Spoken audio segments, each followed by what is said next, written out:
قصتنا حصلت سنة 1911 وبالتحديد يوم 14 يوليو. وقتها كان في شركة مشهورة اسمها زانيتي. الشركة ديت قررت هتعمل رحلة للأغنياء، رحلة بقطر جديد علشان يسوقوا للقطر ويجذبوا شوية مستثمرين. والرحلة ديت كان فيها 106 من الركاب وكلهم من الناس المستثمرين أو الأغنياء. والرحلة ديت هتمشي في وسط المناظر الطبيعية لإيطاليا وهتعدي على نفق في منطقة لومبارديا. والرحلة بدأت عادي والقطر مشي ووصل النفق، لكن المفاجأة إن القطر دخل النفق ومخرجش. طبعا حد هيسألني احنا عرفنا منين إن القطر ده دخل النفق واختفى جواه، مع إن في الزمن ده ما كانش فيه ولا كاميرات ولا حاجة.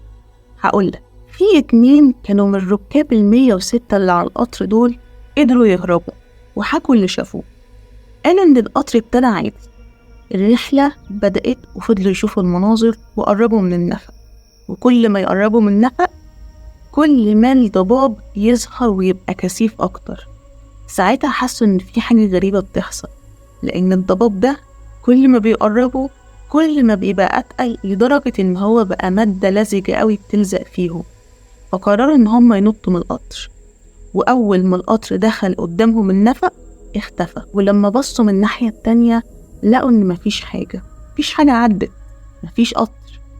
وبدأت الحكومة التحقيقات بتاعتها وقعدوا يدوروا على دليل واحد عن القطر أو الركاب اللي فيه، ولا لقوا أي حاجة. فقرروا إن هم هيسدوا النفق ده، خصوصا إن في شائعات كتيرة ابتدت تحصل. أثناء الحرب العالمية التانية في قنبلة وقعت على النفق ده وهدته. طبعا انت هتقولي إن القصة خلصت، هقولك لأ، إن في مصيبة حصلت. ناس كتير ابتدت تطلع وكلمت إن هي شافت القطر ده في أماكن مختلفة، وبالتحديد في أوكرانيا أكتر من مرة.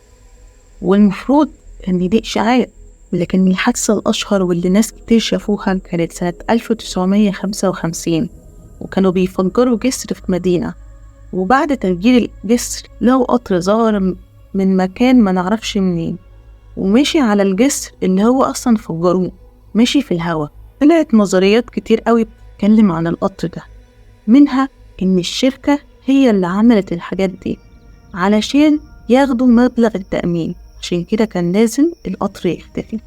وطلعت نظرية تانية بتقول إن القطر دخل في ثقب زمني، وعشان كده بنشوفه في أماكن مختلفة وفي أزمنة مختلفة، وأكتر من شخص شاف القطر ده. اتكلم عن نظرية الثقب الزمني ده رئيس مجلس الظواهر المجهولة، في حاجة اسمها كده.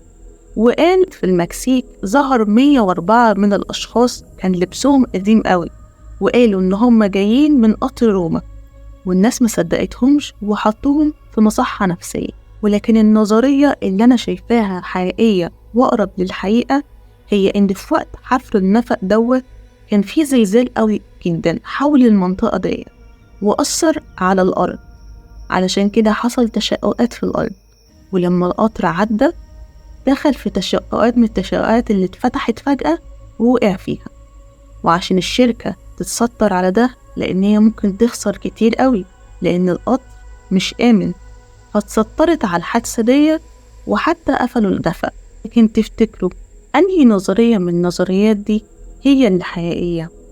ولو في نظريات تانية تفتكروا ممكن تكون إيه؟